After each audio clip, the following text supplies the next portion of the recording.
Guys, welcome to Real Talk with Keith Smith. My name is Jerry Miller. It's a good Monday morning to you. Thank you kindly for joining us. Our audience is Albemarle County, Charlottesville, Central Virginia, Commonwealth, country, and worldwide on the I Love CVille Network. Today, we're presented by Keller Williams Alliance and our friends, our homies, our pals, our chums, our brother from another mother, Keith, the distinguished gentleman, Smith. The Yes Realty Partners team, guys, trusted people in this game we call real estate.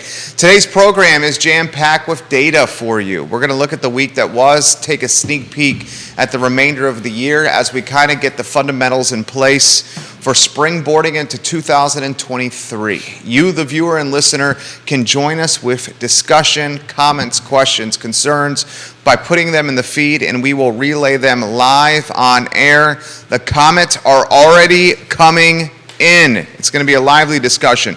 Judah, if we can go to the studio camera and welcome not only Nikki Chambless and Keith Smith, but Michael Lyle watching the program as we speak. Judah is our director. Keith and Nikki, good Monday morning to you guys.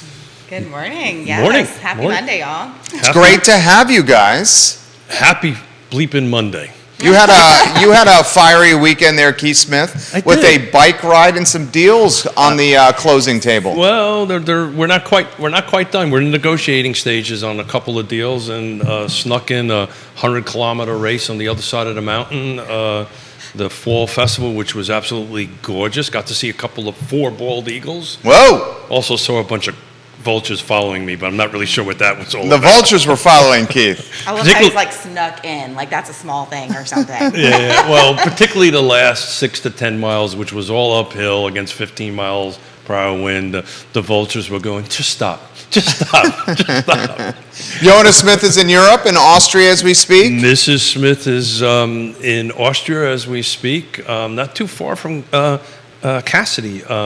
She's in Italy, right? Gwendolyn Gail Cassidy. Yeah, thank you very much. Gwendolyn is in Italy, so maybe they'll get together. I still don't understand why she bought a one-way ticket, but we'll see how that goes on the 25th. Woody Fincham is watching the program. Good morning. Woody, we're going to give you a shout out here in a bit.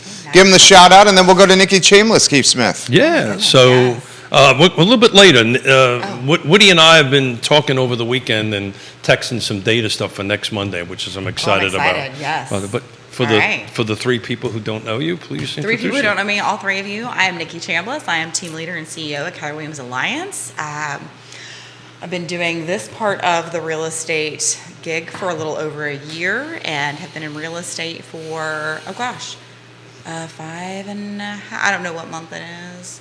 Oh, wait. This is Am I almost October. at 6 years, y'all? I'm not sure. I'm going to go do that math later because I need more coffee for that. Nearly 6 years in the game. I love it. So let's just say over 5, right? It's totally over 5. Well, it's either almost 5 or almost 6, but I feel like I've been saying 5 years for a little bit. So I'm almost 6. I'm just like, yeah, wow. I've been saying 35 years for a long time. Yeah. I never don't know. understood my mother. God love her. Well, I can't tell her age because she won't let me do it. Don't do it. But for the longest time, she had me convinced she was 35 years old. Like for a few years there, when she was 35, she says, "Yeah, I'm 35." I go, "Hold it." Then once I started to get to 35, I went, "Hold it, Mom." What's going on here? No. I have a dear friend who, for the longest time, was 42, and I legit would forget how old he was because I'm like, 42 sounds good. You know what? It's just a number. It is just a number. Age is a state of mind. Then, Keith, as you like to say, tell that to my back. Right? That's what you say from time to time? Yeah. Nikki But Chambless. he also rode a Well, I know. He's such a beast. He's such a beast. I would have died. I'm giving you some props over here. Like, That's a lot of miles, kill me, Keith. make me do that.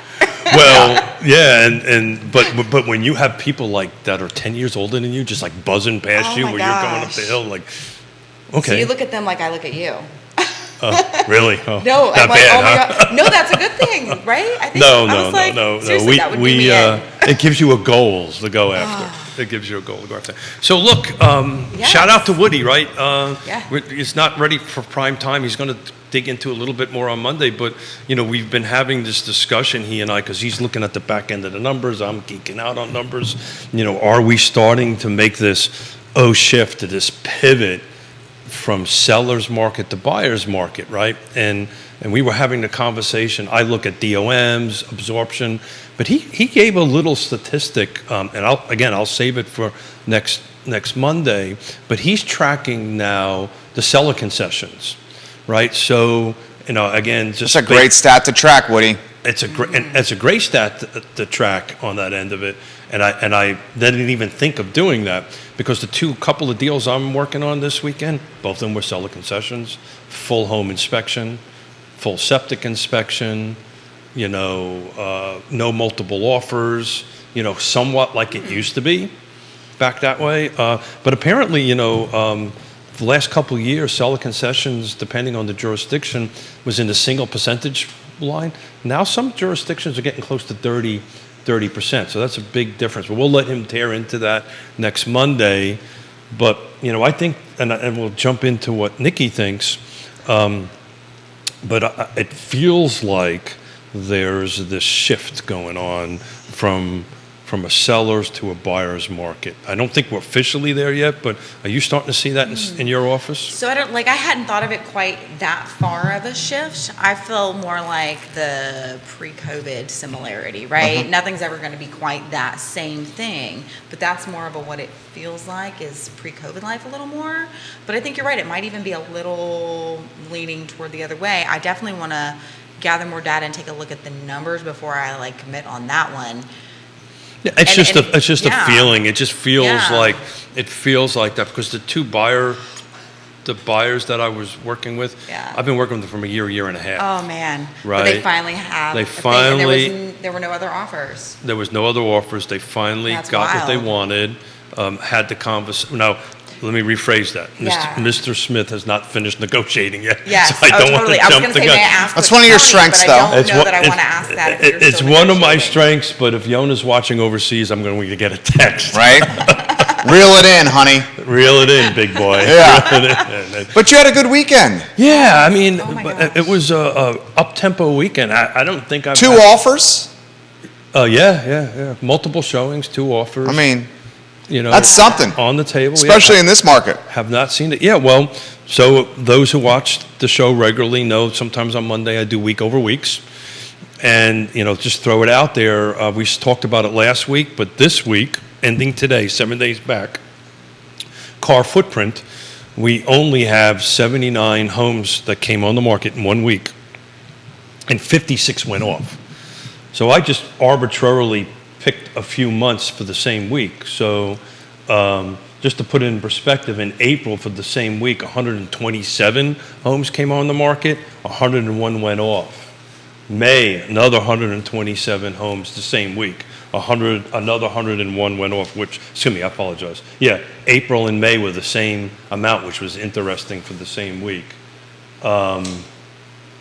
In June, it was 101 that came on, 86 went off. In July, 77 came on, 104 went off. So that's the one arbitrary month I picked that the numbers went backwards the other way. But every other month that I picked, going back to the beginning of the year, there was a substantial more that came on than went into pending. This is the first time I've really seen that large number in consecutive weeks on that end of it. Sometimes 1 week would be up, some week would be. How's DOMs looking?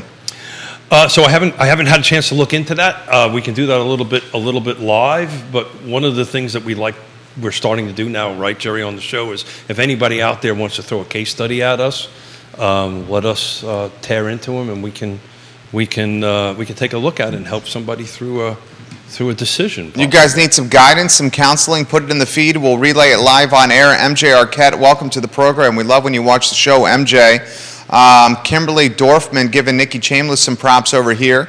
Seeing a lot of folks in Crozet watching the program as we speak. Kevin Yancey, good morning. Waynesboro, hello and welcome to the show. Downtown Charlottesville, Lynchburg, Ivy, Stanton, all watching the program as we speak. What's jumped out to you, Nikki Chambless, in this market since you've last been on the program? Well, so the thing that I'm seeing is the conversation varies from agent to agent, right? We're all seeing the shift in the market, but a lot of the people I'm talking to are like, I am slammed, I'm busy, it's crazier than ever. Some of the people that I meet with regularly that talk about the market, it's challenging to even get time with them because they're just slammed. And part of that conversation is, hey, you probably need an admin in the near future, maybe next 6 months.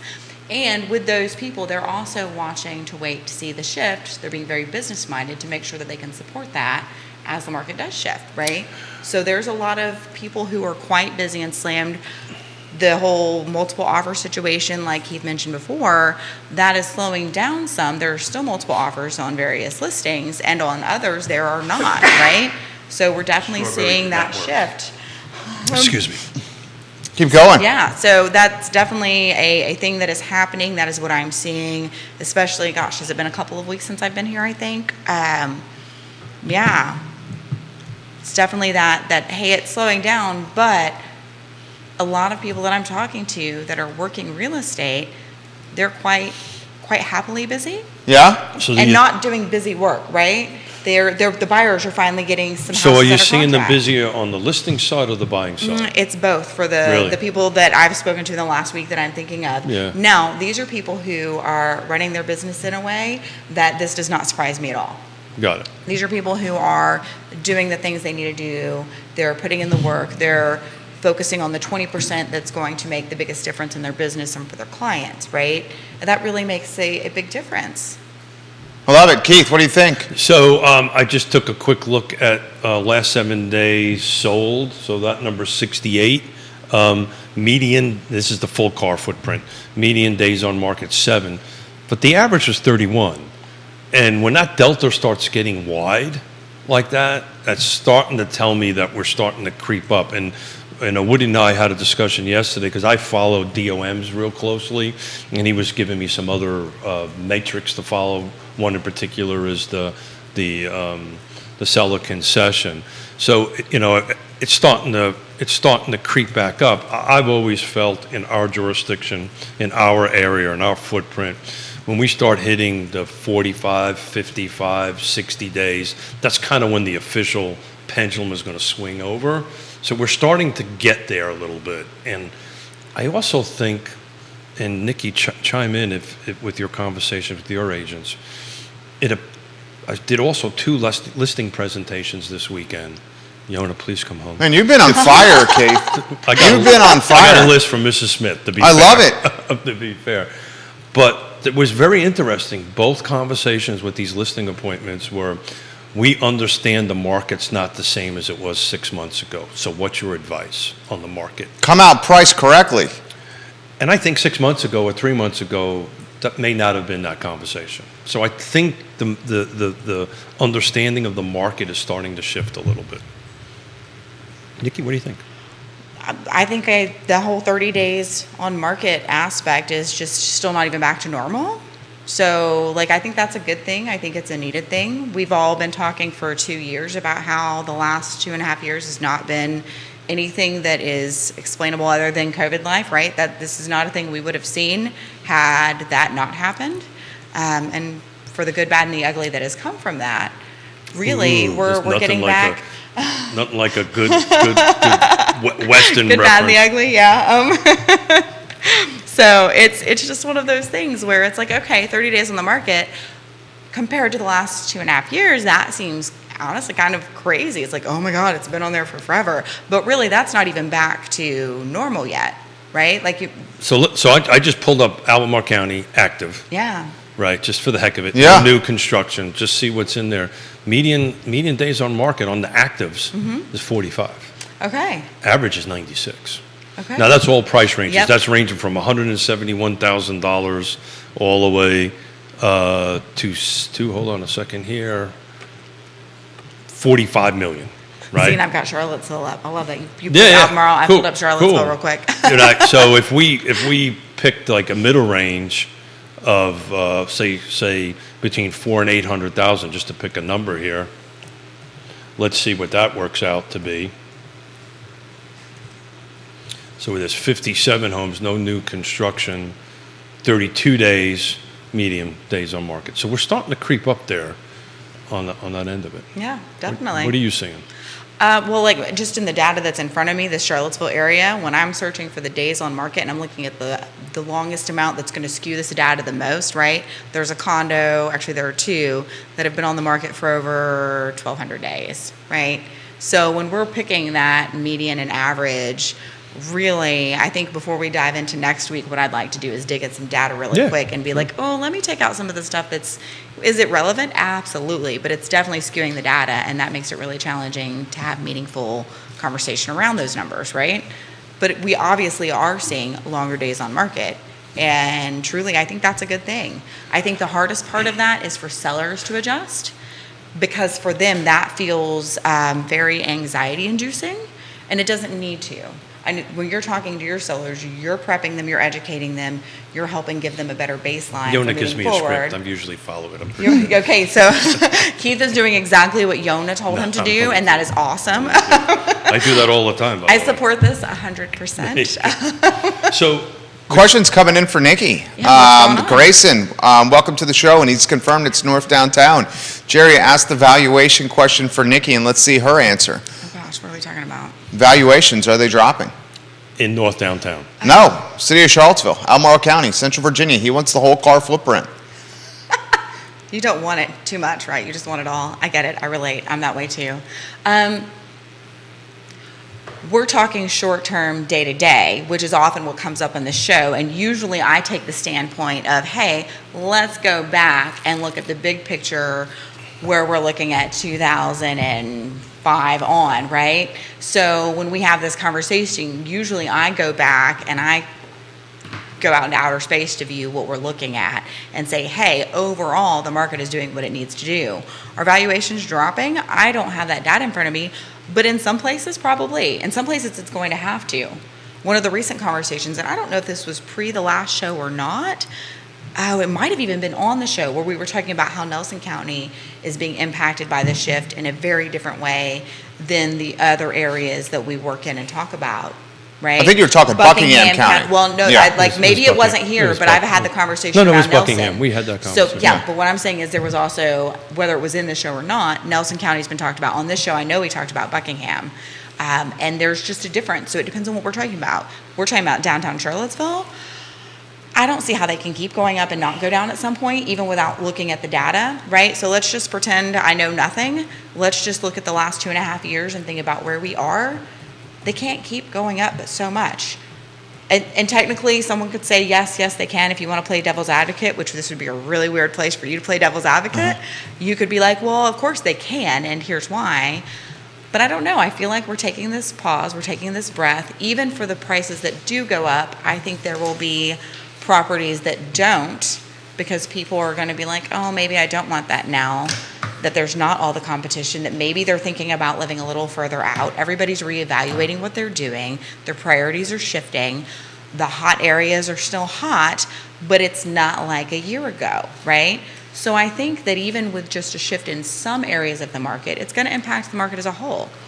Was that a great non-answer or what? I mean, I think it's going to shift downward, but I'm also hesitant to actually say those words, because taken out of context, you can take that to mean whatever you want. If someone just tuned in 5 seconds ago, they're going to hear a very different thing than someone who just heard my whole spiel.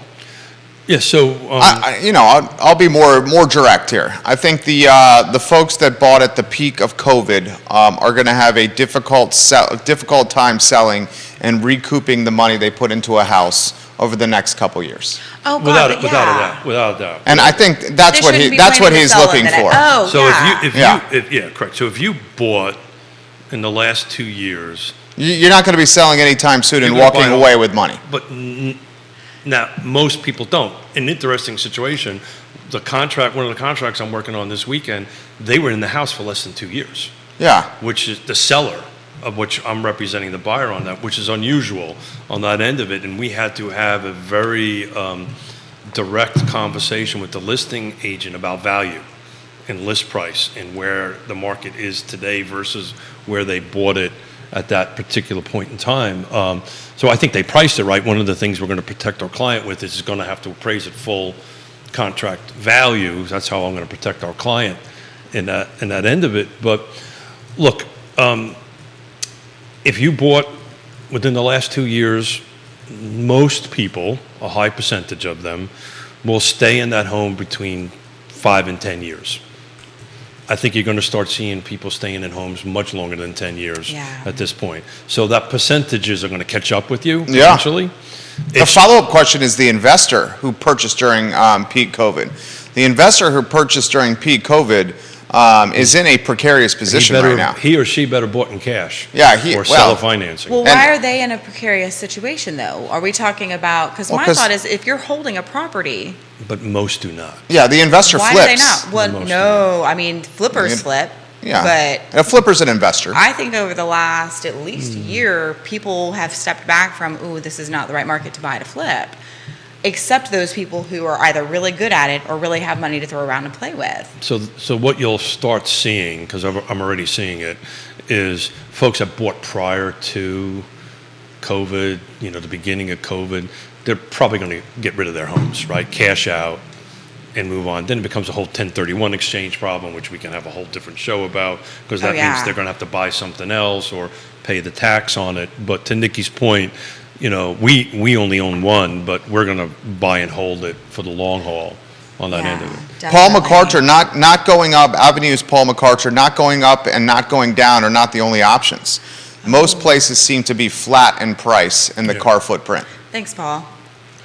Yeah, so Charlottesville, end of the third quarter, because I did all my own numbers here. Single-family detached, no new construction. City of Charlottesville, end of the third quarter, there was 100 units sold. Median sales price was $455. Same quarter in 21, there was 113, so there was 13 less units sold, but the value sold was $425, so you're up about 30 grand. But if you look at it month over month, a quarter over quarter, you lost money. The concern about flat on price is rates have 2x'd. So Yes. so it's interesting. I mean, there's the meme circulating around social No. on the home valuations. I'll throw this as a talking point to you, and I'm calling it up as we speak. Yeah. Folks are sharing it in the feed also as we speak. Awesome. So while you do that, this conversation came up with the two millennial buyers that I was working on this weekend, right? Very fortunate they were able to put 20% down on both of them. Wonderful. And they said, look, we're just going to refinance in 2 years. They already know they're going to refinance in 2 years. They just want to get out of the rental environment that they're in now. Yeah, that's smart. And own, and they know that they follow the show actually, and they follow the news. They're pretty sharp buyers on that end of it, and they just know when recessions hit hard, because it's coming, interest rates generally go down, and so that's what their play is. They want to get in, but they've got the cash to go in, and they can carry whatever the monthly payment is up until the point that they can refinance. The beautiful thing about this network, which is different than legacy media like radio and television and print, is as our social channels grow in size, which literally I Love CVille channels are growing in size every day, the reach of the network grows in size. Oh, yeah. Oh, yes. It's not like a Absolutely. transmitter or a TV station that I has a literally fixed audience. was on a bike ride, riding with a group of guys, and they said, I know your face from somewhere. And I said, yeah, I don't know your money, man, so we got to keep on going. This is the meme, the housing market explained, 2021 versus 2022. $600,000 house at a 3% interest rate has a monthly payment of $2,024.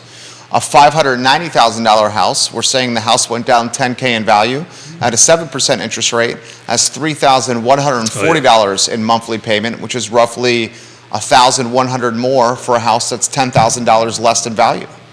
I had a Will you conversation. share that in the group? Yeah, I'm Sweet. happy to share it with you I guys. had it easy. I'm a visual person. Conversation with, and the person wishes not to be named, but is an economist. And he or she was saying, probably in the beginning of next year, everybody's going to kind of get used to these interest rates. I'm not so sure if that's the case or not, but he or she was like, look, you're going to see this huge refi glut, probably 12 to 24 months runs from now with people just refinancing. What do you think about that, Paul McCarter? I'm curious of your take on that. What are your thoughts on that, Nikki Chambless? So I just took a look while everybody was chatting, Yeah. maybe what was active in Charlottesville, all price points right now. Uh-huh. Interesting, 50 median days on market is 50. I don't remember seeing that in a long time. And what do you make of that? Houses are getting a little sticky. Is that what you're saying? Well, I think what that means is we're getting closer to a buyer's market where that pendulum is moving somewhere maybe in the bottom and starting to go on its upward trend to get into it. We've been talking about it forever. When is it going to be a buyer's market? Other than the interest, right? And the buyer pool, I believe, is pretty deep. Oh, definitely deep. And especially around these parts. And there's enough buyers in the buyer pool that have enough capital to put a substantial down payment and carry that extra $1,000 a month for a period of time until they can refinance it on it. And we'll talk about this on Wednesday, but both of my buyers are looking at 10-1s. Yeah. Well, 10-year arms? We've had, 10-1s. Yeah, that's exactly what. And what's the savings they're getting on the points on the 10-1? 10-1, he's talking about an adjustable rate mortgage, 10 years at a lower rate, and then after 10 years, it fixed to market rate. So they're hoping to refinance before the 10 years hit. Their credit is pretty darn good. So what are they flirting with? 800 credit? Yeah, and they're mid-5s. Mid-5s on the rate? Oh, That's damn good. Yeah. That's fantastic for today's market. So they're saving 2+ points. Yeah. And they bought no points? No. Because that's the 10-1. Yeah. No. This is straight up. That's the We're arm. not done yet, but that's kind of where we're leaning at the moment. That's fantastic. Yeah, I felt that was a good thing. 10 years from now, here's the downside to that. If let's call them 5.5 for the instance, they're really going to have to drop about 1.5 to 2 points. To justify a refi. Yeah, to justify a refi. Well, 10 years is a long time. Yeah, both of these folks are professionals, couples of professionals. They know to make multiple payments. They're going to accelerate it down anyway. So, it's going to be a very different picture 10 years from now in their fiscal picture. And what do you think about this, Nikki? Well, I feel like when we're talking about back to the meme, right, and that difference in payment, this is what we've been talking about, and maybe we did not do a good enough job, or maybe just the belief and understanding of how incredible that difference is hard to bite off, right? I don't know, but we've been talking about this now for honestly, to some degree, for the last 2.5 years of, hey, it can't always stay this way. The rates cannot keep going lower. And even more recently, in the last 3 to 6 months, we've been having these conversations. So this is the conversation that everyone I know who is talking about the economy side of this has been having with their buyers is, hey, the rates are going up. The difference this makes in what you can afford in a home, if you don't have a broad range that you can paint with that large stroke of a paintbrush, right, then you're going to have challenges finding a home. I think the buyers that can financially afford this are jumping in the market big time right now. That sounds very accurate, yes. And that is why, that is why we're all busy. This is this particular buyer's coming in there. And what's happening, the both ends of the market, the upper end and the lower end of the market is kind of getting squeezed out, right? So the middle end of the market is where potential buyers are at, that they have the capital or have the fiscal wherewithal to do it. Well, they're also competing against boomers and millennials competing for the same product. One thing I've noticed on the entry point of the market, in particular condos, and Paul, I'm going to get to your comment in a matter of seconds. I have the rental at the villas at Southern Ridge. I have not seen the villas at Southern Ridge, the condo complex off Old Lynchburg, more hot than it is now. Yeah. The price points are pushing people down, as are the interest rates with what they can afford. And this particular complex is on, there's 5 units pending right now at the villas. Yeah. And these units are trading for $225. It's also perfect. $220. It's also perfect. There's nothing active right now there. And if you've got one and you're not living in it, you're probably renting that out to students. I'm renting it out to a family that's trying to buy it. There you go. And I said, no way, Jose. Okay. I was like, Lake Monticello, but 21 homes for sale, median days on market 24, median price range 350. This is list. Minimum list is 350. What do you make of that? Yeah, Lake Monticello has been climbing. It goes to my point where the sweet spot in the number is, right? There's one active at the Villas. I stand corrected. 1508 Villa Way. Unit B is active at 229 ask. How many bedrooms? That's a 3-bedroom, 2-bath, 1130 square feet. Wow. Actually, you know what? Yeah, there's literally one active. There is 1, 2, 3, 4, 5 pending. What's the condo fees there? Under 160 a month. Wow. Which is amazing. Fantastic. 10 minutes from University of Virginia. Fantastic Got school it. district, right next to the interstate and the bypass. Got a pool, A right? gym, Yep. amenities, walking trails. Paul McCarter, people adapt and have short memories. Look how people get excited for $3 gas now. In a year, a 5.5%, 6% interest rate will feel like a deal. Yes. So that's literally the point that this economist was trying to make, he or she was trying to make, is that to do that. And to your point, I mean, we've been saying it on the network, on the show, don't get used to 2.5 or 3.5 because that's not normal. I honestly, one never knows, right? I think if it ever gets back down to that, I'm either going to be retired for a very long period of time or possibly not around. If it gets back down to that, we may have Armageddon. Well, but none of this is changing. Great, the inventory is creeping up, right? So, it is and it isn't, right? So a month ago, same week, we had 103 going on. This week, we have 80. I'm going to round numbers up a little bit. So we're 20 down, right? New active. But we're between the pending and between the 2 weeks, we've got 56 the last week and 84 the other week. So we're kind of making up for the delta on the pendings, not eating up the actives. So actives are actually, inventory is actually increasing versus what's coming off on pending. And I think that's why you got people out. That is literally why the folks that I had this weekend was, hey, look, time is now. Inventory's picking up. We're going. Very well said. And we should emphasize, and I'll throw it to you, we should emphasize that there are more people coming to the area with 6-figure jobs in the very near future. I mean, Yes. There was an article in one of the tech publications that I follow that I RSS, and it's Willow Tree. Willow Tree is looking to get folks that otherwise are going to the Valley, Silicon Valley, San Francisco, and bringing them here with $150,000, $175,000, and $200,000 jobs. And those jobs on the West Coast are going away. Those jobs are coming here. Yeah. To Charlottesville. 175, 150, 200 here. You're living pretty darn good. San Fran, you're not living so great. So all the buyers I'm working with are exactly fit that model. Oh, nice. Explain that. Well, they're not in healthcare, right? They're not in any other. They're in the tech business, and they're literally, that's what they're doing. Working from home, so internet's super important for them. High-speed internet. So that kind of narrowed our pool down a little bit. Oh, absolutely. Wanted some acreage. Want to raise a family. Oh, nice. Right. And wanted the classic white picket fence, single family detached, a little bit of yard so the little Billy and Johnny or Jane or whatever can run around. Little Billy and little Johnny. The University of Virginia's cracking ground on its hotel, Nikki Chambless. Nice. Its convention center. UVA just broke ground on this fantastic project. Where do you want to go on these topics, Nikki Chambless? Oh my gosh. Well, I mean, we're a growing area. Whether you love it, hate it, or feel indifferent about it, we are growing. That is not something that will change, and we can either fight it or we can find a way to make it benefit everyone, right? And this is just another piece of that growth. I think it's wonderful. Again, there's always a good, bad, and the ugly conversation.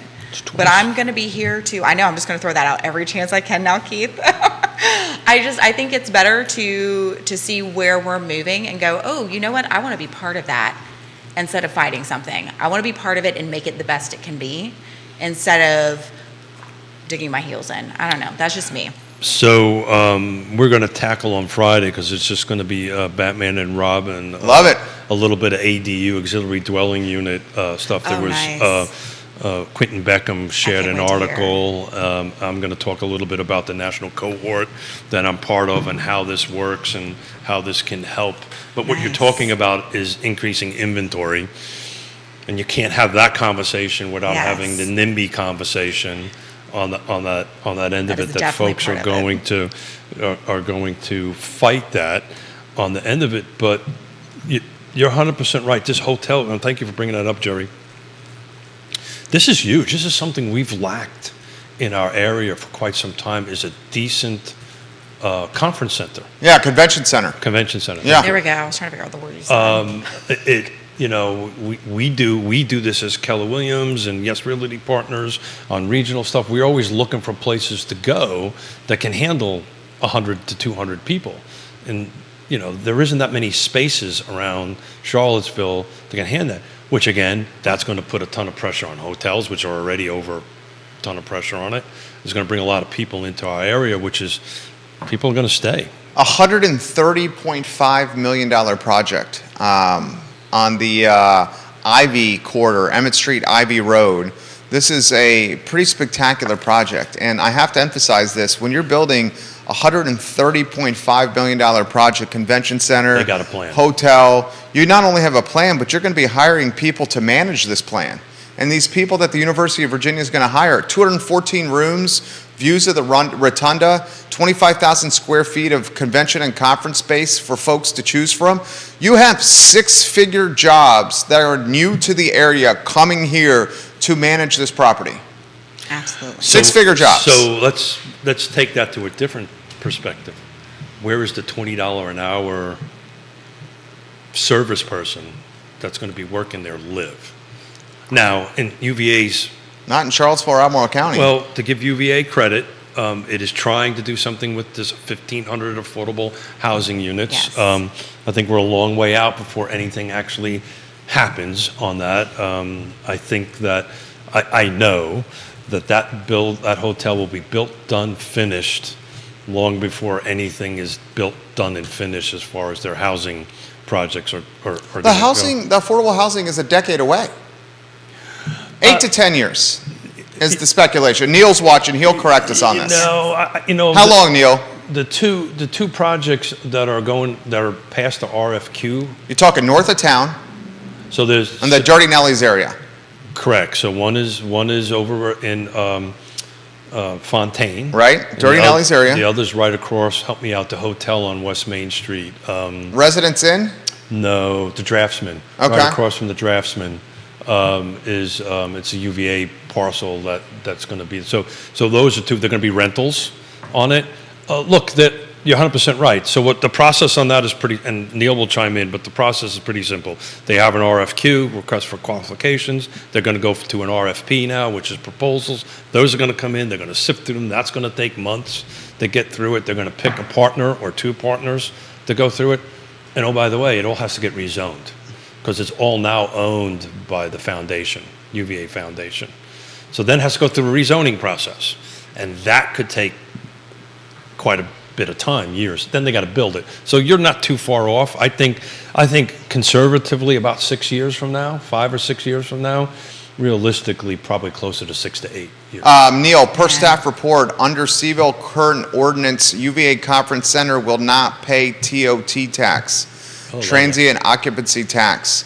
Do you think current city council will change this measure? Is that parcel actually in the city or is it in Albemarle County? Good question for Neil. I think that's in Albemarle County. You're talking about the conference center? That's Yeah. definitely Albemarle County. Yeah. Yeah.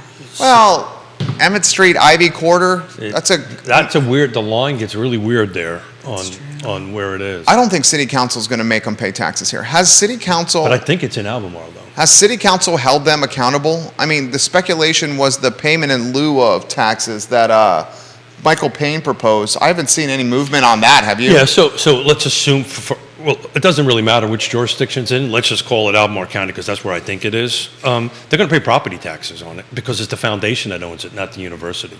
They will pay property tax on it, right? And I can't believe that they won't pay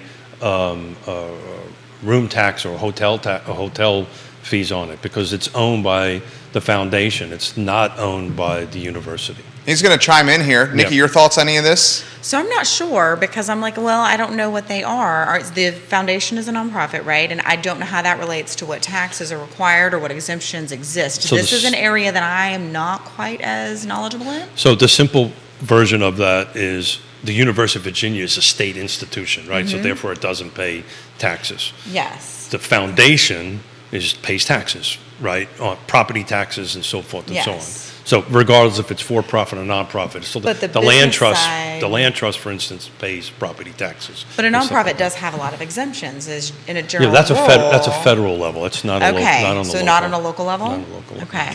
Property taxes, yes, Neil says, but there is a cutout for educational housing under city code. This is on the city agenda. But, says. Okay. but Neil, is that parcel in the county or in the city? TOT cutout, he said. He's typing in and offering perspective. Neil's the president of the Free Enterprise Forum and making the show better as we speak. Susan always. Clancy giving you props. Nicholas Erpy on the show. Nicholas Erpy and Keith Smith will be doing Today y Mañana, the two of them, on Thursday at 10:15 a.m. on this I Love CVille Network. I'm excited for that. I'm Nice. excited. I'm excited for that. Nick, I got to call you because we got to talk about what we're going to talk about. Nick, you're going to get a phone call from Keith Smith here We got to talk after about this what we're going to show. talk about. Did that make sense? That Okay. makes sense. That makes I'm sense. here for it. It's Thursday. It made You're on sense to Thursday, me. aren't you? I'd have to look at my calendar. Thursday at If 10:15. you tell me, I believe you. You're on Thursday at 10:15. I John believe Blair, you. welcome to the show. We love you, JB. John Blair, who's watching in Stanton right there. I just a shout out to Stanton. I did that bike race out of Stanton.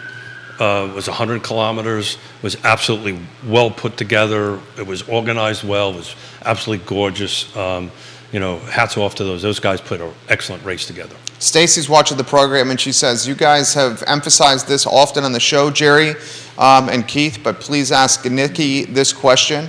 You've said that the real estate tax rate is going to increase next year, and after seeing the retail sales tax projections from Mr. Williamson's Free Enterprise Forum. Wow, Neil, you're getting a shout out from the viewers and listeners here. I would bet that you are right. Sir Neil Williamson. I would bet you're right, Jerry. Nikki's take on the real estate tax rate increases next year. I mean, I'm not surprised at all. I think we all probably saw this coming. I think as a general rule, when we talk about that real estate sales tax increase, everyone's like, and money has to come from somewhere. I can't believe I'm saying that out loud because usually I lean more toward the and I talk about the people that it's going to impact. And I think that instead of basing those increases on the people that it's going to impact most, we just need to have things in place to help the people that it does impact most be able to handle it. And there are some things, there's just not enough, right? So I'm not surprised by it. I'm sure it's needed from a government standpoint, from hey, we have to pay for all of these things, the roads, we have more people, I don't know what taxes go to directly. Again, this is an area where I'm like, I need to know more, and I'm going to focus on the real estate more. You're doing good. Right? So to me, I'm like, yeah, it's probably needed.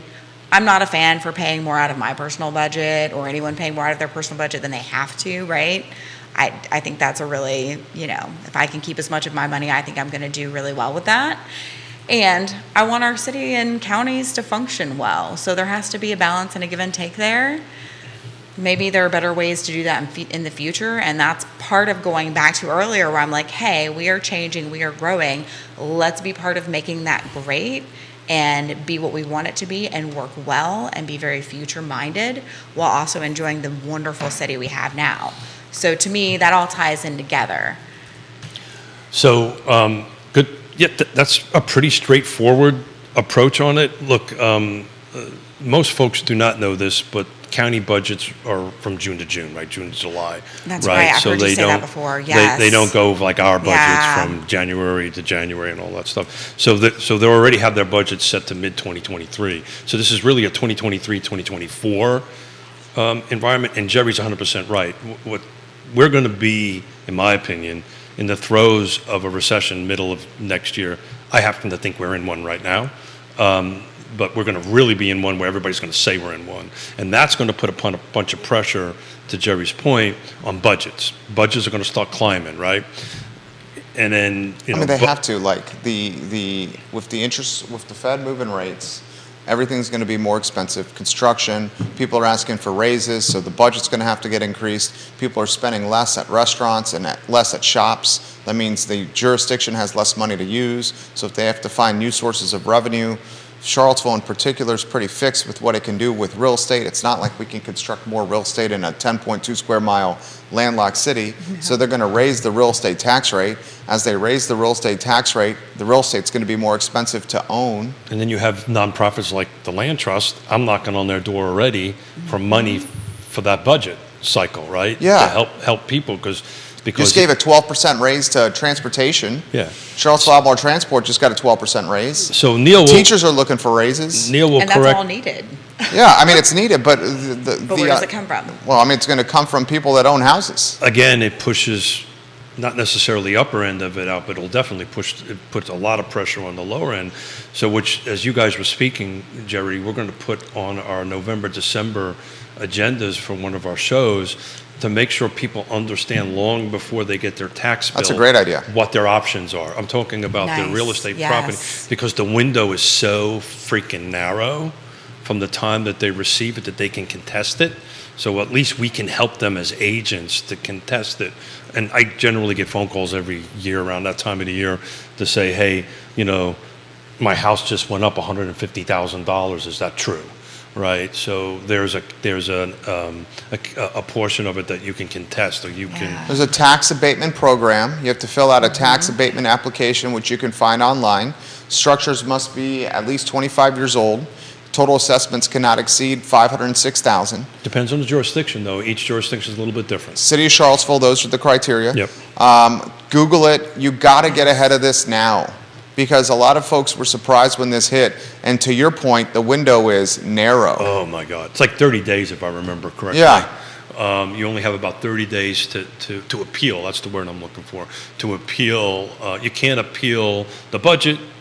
You can't appeal the rate. What you can do is you can show up to budget meetings or support Neil and Sean to show I mean, up. Woody Fincham, who's watching right now, I was a former assistant Albemarle assessor.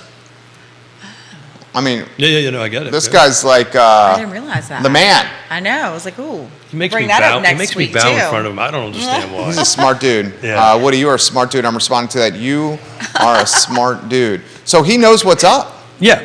So it's the question I was going to toss out to Woody or to Neil. I keep a very good eye on this. They probably more than I do on it. But I don't remember a lot of budgets going backwards. Now I will tell you, last year Fulvana actually went down a little bit. Nelson's was flat. Yeah, Nelson's a very unique environment because they losing students instead of gaining students, which is becoming a whole different animal. And Interesting. But their boomer population is increasing. New construction, Nikki Chambless. That's come on the feed here. Your dear. take on what you're seeing from new construction in this market? Okay, sorry, my brain had to shift which direction to go with that one because I could go so many places. There's just not enough of it, and it's expensive to build, and we don't have enough workers to build, and truly, it's a lot of challenges, and it's needed. Honestly, I think the companies that are here, that are local, that are building things, are doing the best they can, and especially those local businesses that we know and love. They're doing good work, and they really are trying to continue to have products that keep them in business and also give consumers really good quality housing, right? And that is wonderful. I think some of the struggle that's been going on in the last couple of years is that the need is high. Things have been expensive, workers are short, and so some of the products that are coming out are, we're just trying really hard to make them better quality, and by we, I mean the community, and sometimes that's not happening at the level we really would like it to be. Of course, everything meets code because they have processes for that. And personally, code is not quite enough for what I want in a construction, right? And this speaks to an area that you are quite the expert in. I don't know the code well, and I'm glad it's there. To me, it gives a baseline.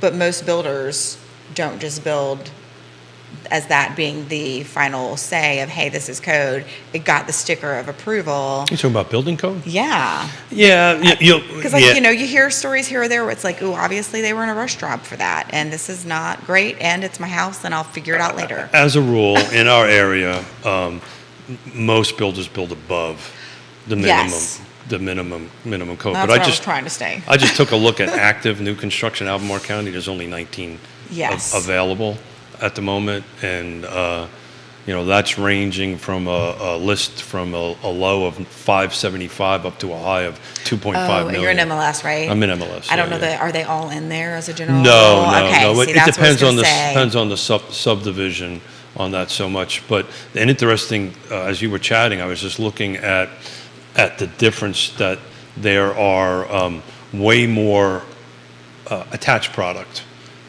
than detached product.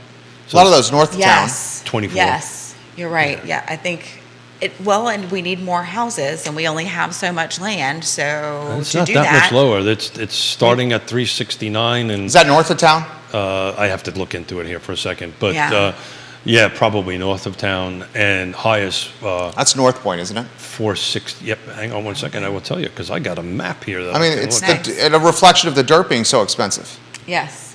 Is what you're part seeing of, there. part of the problem with the MLS with new construction, and I've said this before on the show, it doesn't segregate the difference between townhomes and duplexes or villas. The villas good are point. way up there in price. I can't segregate out townhomes, but you're 100% right. The cheaper or the more cost-effective units are north of town. There's up over by the airport. I'm Yeah. looking at it right now. What do you make of that, Nikki? Well, I think that gets us more houses. I think that people are having to, and whether they're realizing it, whether it's a very conscious choice or whether it's just out of necessity and default, people are shifting what they are good with in their housing. Someone who moved to the area 5 years ago and had plans of buying a detached with, quarter-acre lot in town may have shifted to, you know what, I really love this attached home with this really cool rooftop kitchen and beautiful views. It just may be that thing that's happening, and it has to happen for people to be able to find housing in the area they want. Sold last 30 days, attached new construction, that doesn't have existing homes.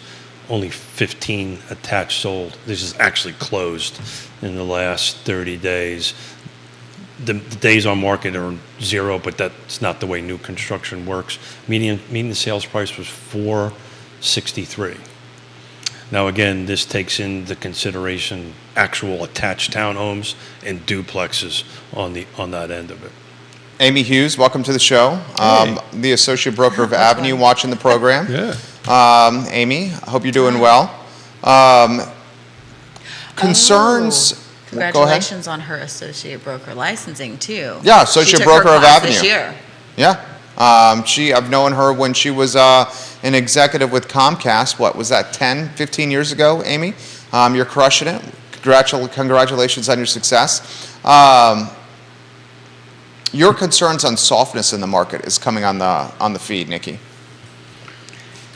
Tell me more. I'm making notes of some things. Which while you tell me aspects of the more. market do you think are softening?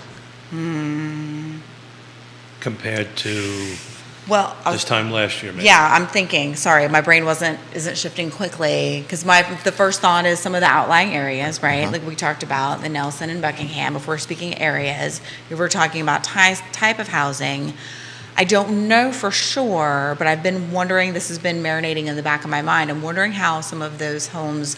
We have a few, at least, in the city of Charlottesville, and definitely some in the surrounding areas. The homes that need the fixing up, the ones that 5 years ago would have been a great flip, but right now, unless you have your own crew, and even with your own crew, things are more expensive. Like, I'm wondering if that's going to go the way that 5 years ago I would have been like, yeah, those should be flying off the shelf, invest, but we're just in a different kind of market. So if a property is in disrepair, are people viewing it as the same opportunity that they once did and in the future will again, right?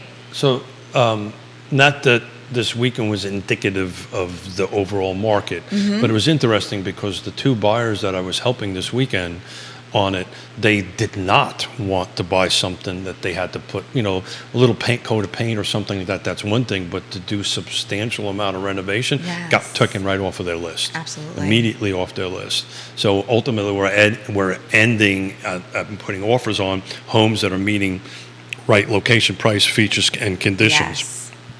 In that, but that was a very clear conversation we had We walked in, and if it needed a bunch of work, it got taken off the list very quickly. And I think the feeling overall that I've had is that that's happening a lot, and I'm going to dig a little deeper into that before next week, because I think you're right. I think while we don't know for sure that that's indicative, I think it might be. I think that might be the general place people are leaning. So let's just say what it is. The pendulum is starting to move towards the buyers, right? Away from the sellers.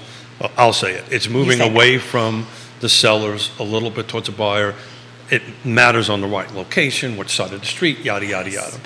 The reason I'm bringing it up right now, to Jerry's point, as he said earlier, it is so important to price it right now. Oh, so much. It is also important to bring ISC or Pearl or any of these folks in there and get this right. Get the home, what we would call show ready. Yes. In the home, because that's going to make an impact on the buyers, because to Jerry's point, they're spending $1,000 a month extra, or whatever they're paying extra. They don't have the capital typically to put in it. And the other thing is they don't necessarily want to put a lot of money into it and price themselves out of the market. No, you don't want to do that. And you're right. And what is show ready? What is having that home ready to list within the constraints of what a person needs to work with, and being able to best manage that is really, really important. Well, that's why you need a trusted advisor. Absolutely. The trusted advisor who really understands what the market is, where it's going, and how to best help. Candace F. Cox says, great info, and thank you guys for watching the show. You guys got Nest, obviously Keller Williams, multiple folks at Avenue, multiple folks at Long and Foster, multiple folks at Real Estate 3, all watching the show as we speak right now. We love our real estate community. So it really is special. Let's throw a question out to the folks that are watching, right?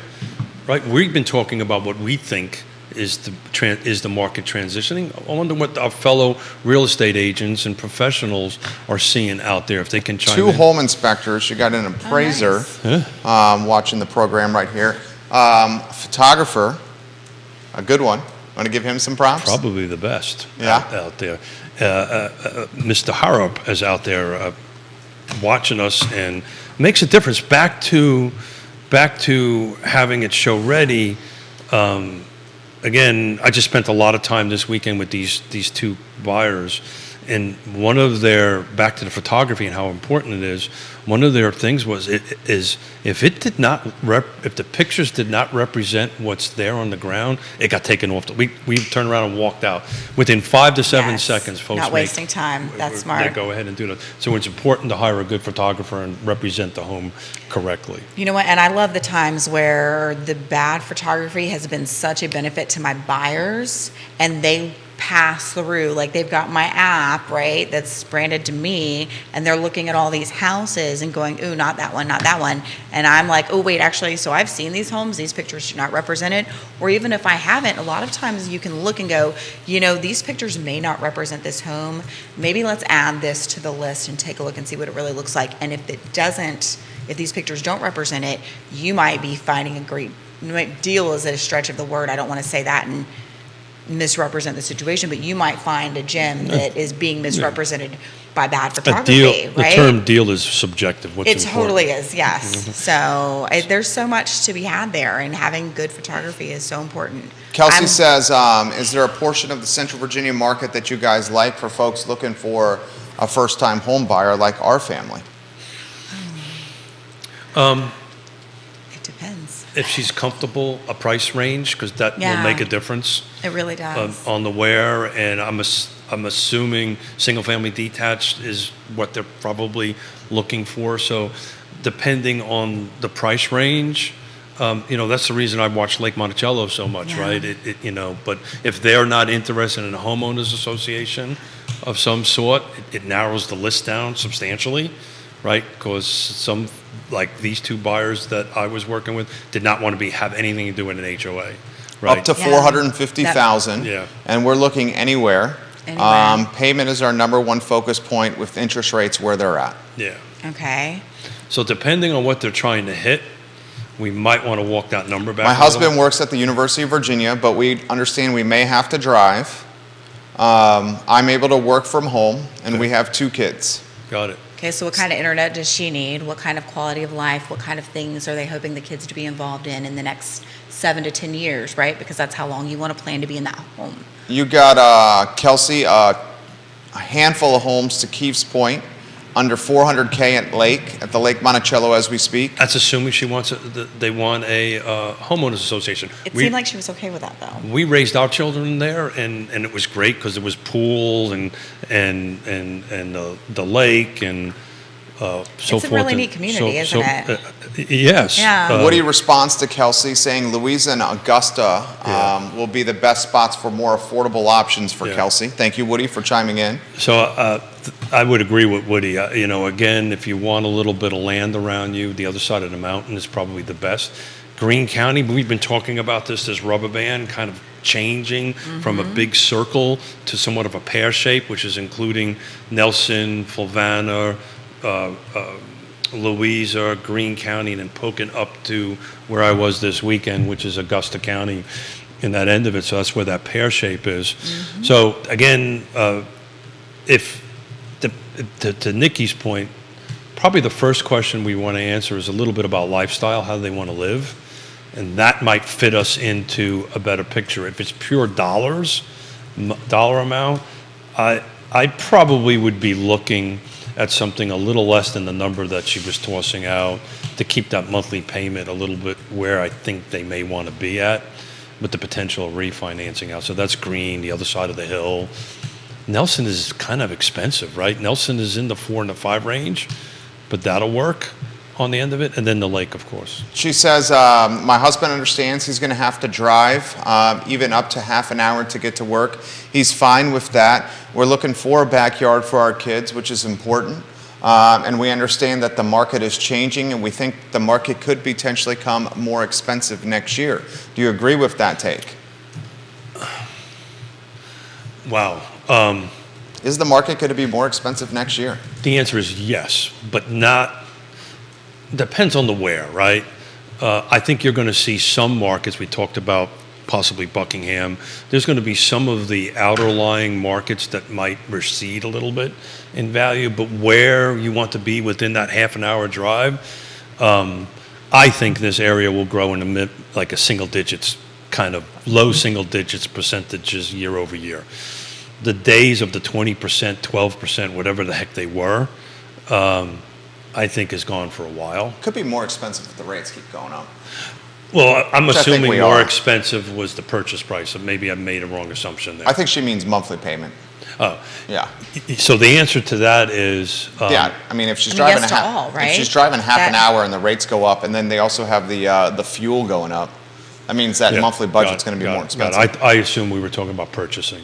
So, if we follow what Marvelous Scott Morris says on it, and a conversation I had with Woody again yesterday, he attended a couple of sessions where some economists were there. They're all kind of predicting the interest rates dropping the end of next year. To what, God only knows. How do you think rates are going to go over between now and, say, the spring market? I think we're gonna be touching 8% by the end of the year. I think, and again, it really depends on if the government says, "Oh, we're in an official recession," right? And whatever the thumb that they're putting on the scale actually works, and inflation starts dropping down a little bit. You could possibly see that rate change to mid through next year on that end of it. But if that's what we're talking about, and if the houses are going to get more expensive, it's just going to be purchasing. It's just going to be a lower percentage year over year. And the math, you just have to make the math work, right, for you and your family. And maybe the answer is to buy now before we start going up this 1% or 2% or 3% and just refinance in a year or a year and a half or 2 years. Well, to get back to her thing of it might be more expensive, more specific, like the smaller picture here.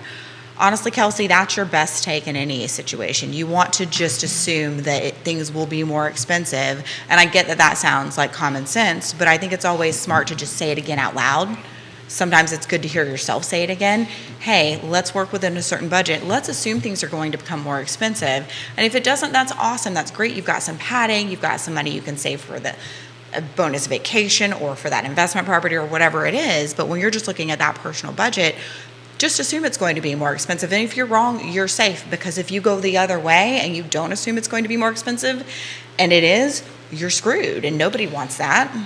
So I would, and I'm sure they've done this already, but reach out to Scott, try to run some numbers, see what's available. Have you gotten pre-qual, Kelsey? And that's always the first step, right? And look at what that looks like. Potential client dangling on the hook right here. Well, we want the best for them. So whatever the best for them is what we want. But I start looking at that. Again, I think you're starting to see an influx of buyers in the market. Woody Fincham says I wouldn't be surprised to see soft 9s for a bit with the rate.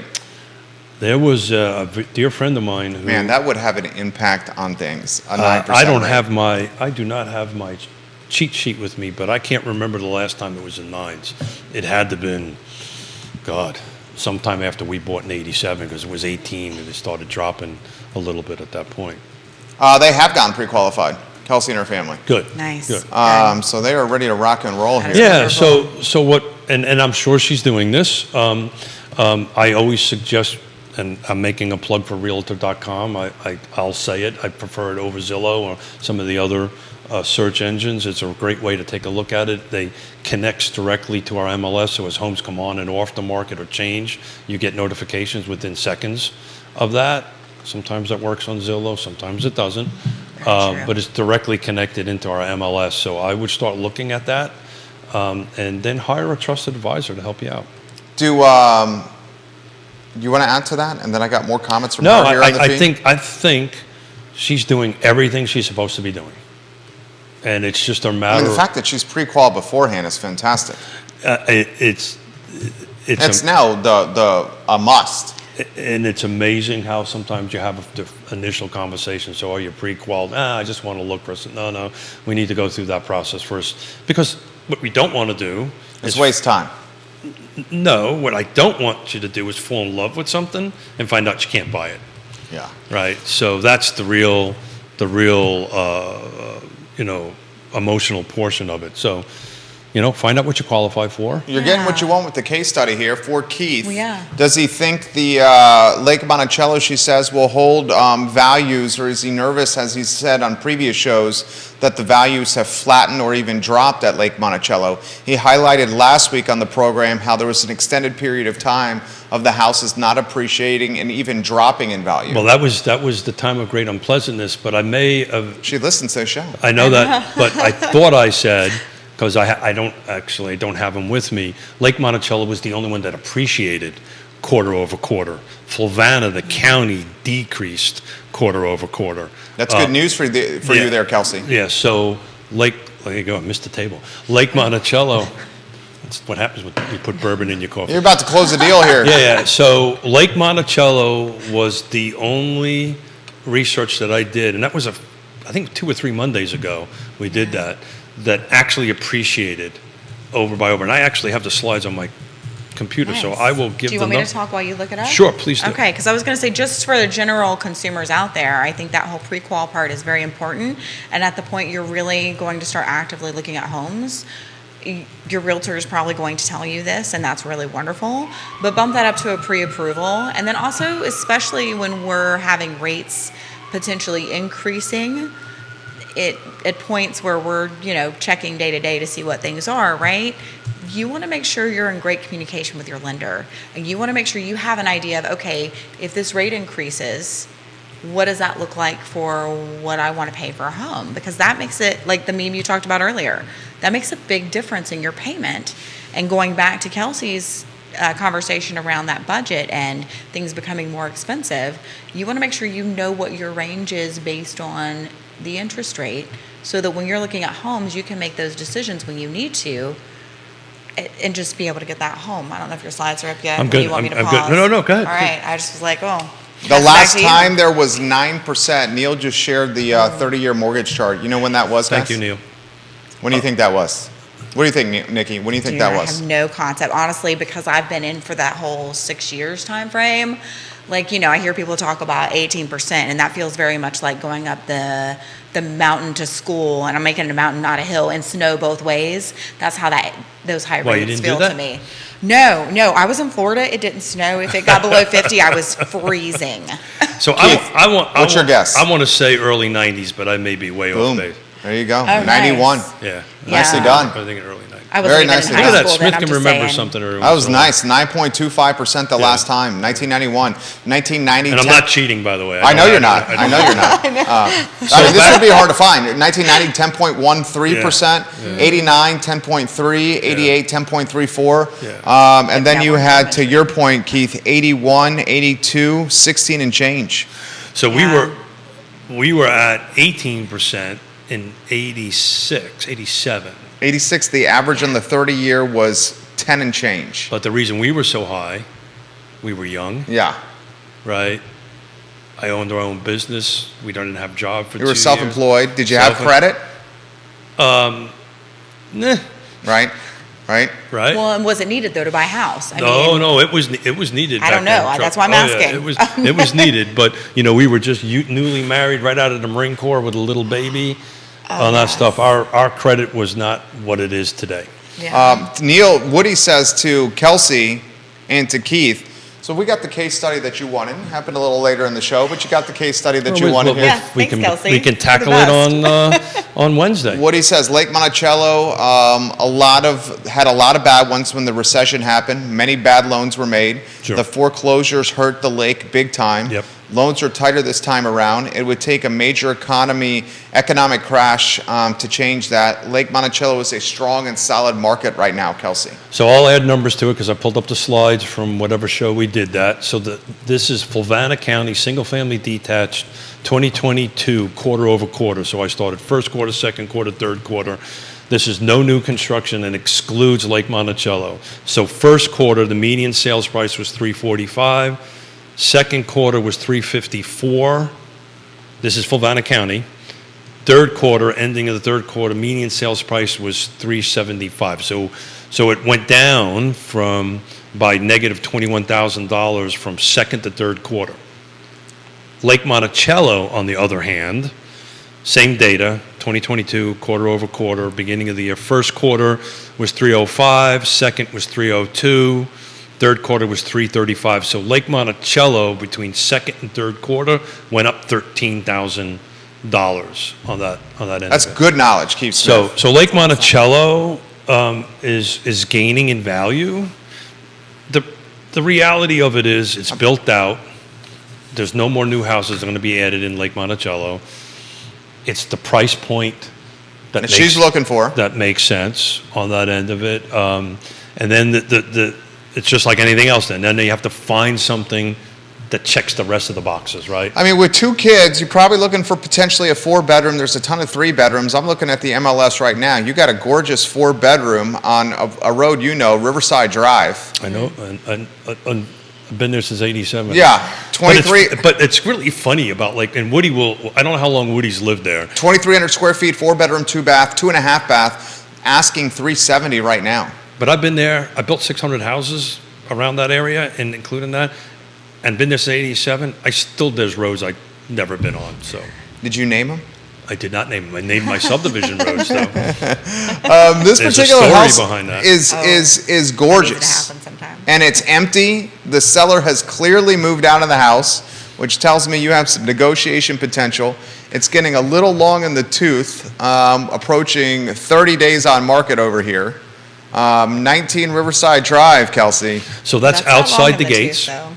A lot of people like that. It depends. Some people don't. So if there is, it's outside of the gates, which means it's easy access in and out. You don't have to call guests in and out to come, but in order to get to the amenities, you've got to go through a gate to get there, right?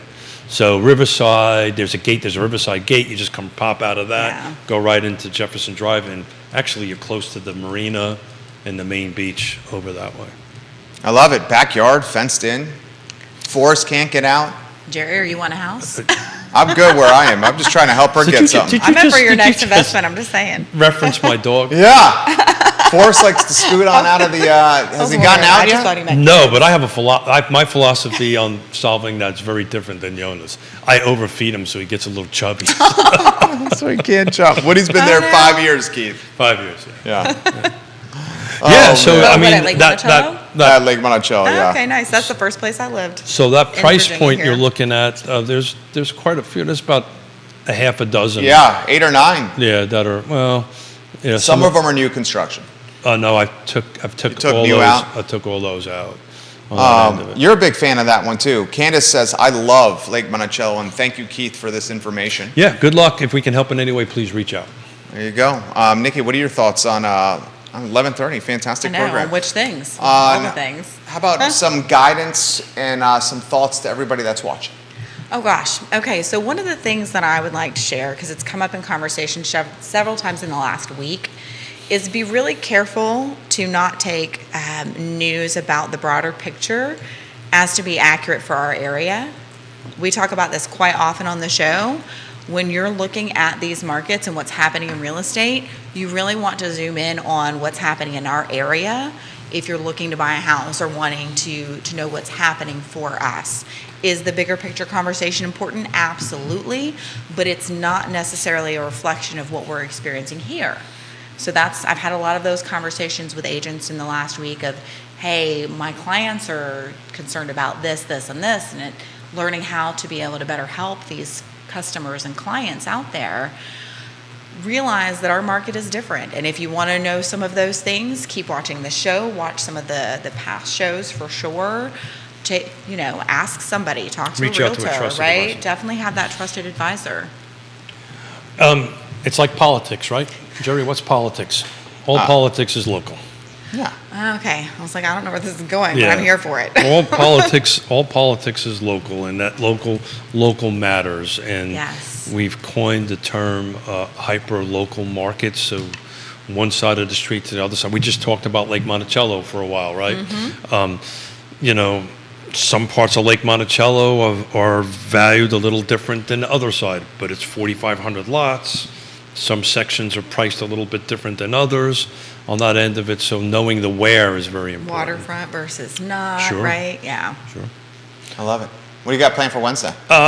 More of this. It's just Yeah? it's just us at the moment. And, Fantastic. please, Love those shows. Yeah, please, case studies, guys. Please chime in. We love doing this. Absolutely. Just seeing what we can do to help people. So please send them out. Throw the, and if you want to do them in advance, DMs are open, the emails are open, the messages are open. We will respect your anonymity. If you want to keep it on the DL, you have an opportunity to have professionals literally give you consultation that's pro bono, which I think goes a long way. Woody Fincham is going to be on the show a week from today at Fincham and Associates, looking forward to that. which is big time. Woody Fincham is A+ people. Maybe do you touch base with Scott? To be determined? It's TBD. Okay. That's a phone call today. Got it. So questions, comments are welcome. Judah Wickhauer is our director. You did a great job. Nikki Chambless. Thank you. It's always great to be Thank you here. for having us. Keith Smith. This is Real Talk with Keith Smith, presented by Keller Williams Alliance and Yes Realty Partners. Find it online at realtalkwithkeithsmith.com. The I Love CVille show is up in 54 minutes, and you're not going to want to miss this one, guys. Thank you kindly for joining us. So long, everybody. Love the tease. Very nicely done. Awesome. Thank you guys. This was great. I'm sorry if I was looking down too much, but I had notes to take while y'all